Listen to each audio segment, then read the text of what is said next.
नमस्कार, कोल्हापूर न्यूज 24 मध्ये आपलं स्वागत आहे. मी सिद्धेश भंडारे. आज वॉर्ड क्रमांक 221 मध्ये आहे. आपल्यासोबत शिवसेना उभाटा गटाचे उमेदवार अभिजित गुरव आपल्यासोबत आहेत. आपण त्यांना विचारणार आहोत की त्यांचं वॉर्डाचं विजन नेमकं काय कसं आहे, त्या वॉर्डाचा विकास नेमका कसा करणार आहेत. आपण थेट त्यांच्याकडून जाणून घेऊया. सर, भाजपा पहिले बोलत होती की घराणेशाही आमच्याकडे होणार नाही, पण शेवटी आजपर्यंत त्यांनी तेच केलं. एक निष्ठावंत प्रामाणिक कार्यकर्ता जनक आणि आम्ही त्याला बघतोय. भले तो आमचा विरुद्ध गटातला असला तरी तो ग्राउंड लेवलला काम करणारा माणूस आहे.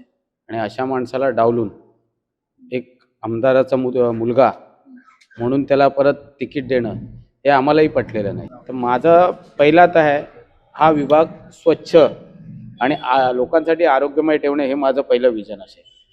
त्या विभागात तुम्ही विचारू शकता की माझा जो कोळीवाडी फणसवाडी जिथे मी स्वतः राहतो, वास्तव्यास आहे, तिथे आजूबाजूचा परिसर आहे. कुठच्याही नगरसेवक पदावर नसताना किंवा काही नसताना इथे हाऊस गल्ल्यांची साफसफाई असेल किंवा हाऊस गल्ल्या कचरामुक्त करणं असेल, रस्त्यांचं काम असेल, रस्ता डांबरीकरण करून घेणं काम असेल, हे कामं आपण बऱ्याच वेळा केलेली आहे. कारण मी जवळजवळ 20 वर्ष कार्यरत आहे इथे. पद नव्हतं तेव्हाही काम करत होतो, शाखा प्रमुख होतो तेव्हा तर बरीचशी कामं केली. आज माझ्याकडे बहुभाषिक वॉर्ड आहे, म्हणजे ज्याच्यात बंगाली हे आहेत, मुस्लिम पट्टा बऱ्यापैकी आहे. आज मुस्लिम पट्ट्यात मी जवळजवळ 4 वर्ष काम करतोय. शाखा प्रमुख असताना, शाखा प्रमुख पदानंतर उतरल्यानंतर, दुसऱ्या पदावर आल्यानंतरही आजही मुस्लिम पट्ट्यात आज हे जे स्थानिक नगरसेवक जे आताचे निवडून दिले, यांनी माझ्या असं निदर्शनास आलं की यांनी त्या निधीचा 25% निधी तिथे वापरला नाही. त्या हाऊस गल्ल्यांची परिस्थिती एवढी बेकार आहे की लोक चालताना त्या रस्त्यातनं चालायला लागतात. मुस्लिम लोक बोलतात की बाबा आम्हाला शुक्रवारची नमाज पडायला जाताना त्या घाणीच्या पाण्यातनं जायला लागते. आज पावसाळ्याचे दिवस नसताही ते घाणीचं पाणी रस्त्यावर येतं. कोळीवाडीत आम्ही म्हणजे कचऱ्याचे डबे मुक्त कोळीवाडी केलेली आहे.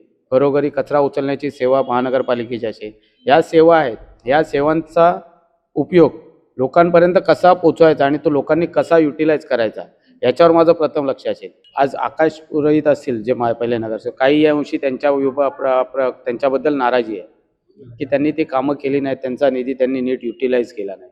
या निवडणुकामध्ये आम्ही आता जे सत्ताधारी आहे त्यांनी कशा प्रकारे निवडणुका जिंकल्या हे आता आमच्या डोळ्यासमोर आहे. ते गुजराती असो मारवाडी असो, त्यांचं पोट या महानगराने, या मुंबईने पोट भरलेलं. अशा लोकांनी एकत्र येऊन ही मुंबई विरुद्ध पक्षाच्या लोकांना तोडाला देऊ नये.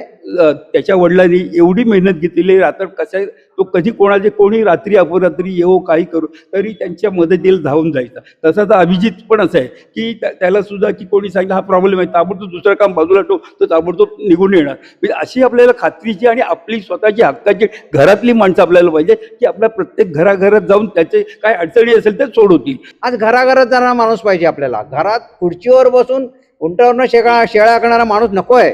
वातावरण असं झालेलं आहे की जिकडे ते वातावरण आपल्या महाराष्ट्रामध्ये जो प्रत्येक माणूस दाबून आपल्याला बाजूला अगदी पोलाइटली गोड बोलून वगैरे एंट्री घेतात, आपल्याकडनं कामं करून घेतात आणि आपल्याला साईडला करतात.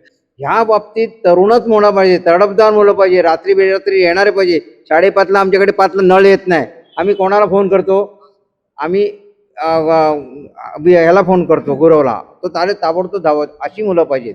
अशाने निवडून द्या.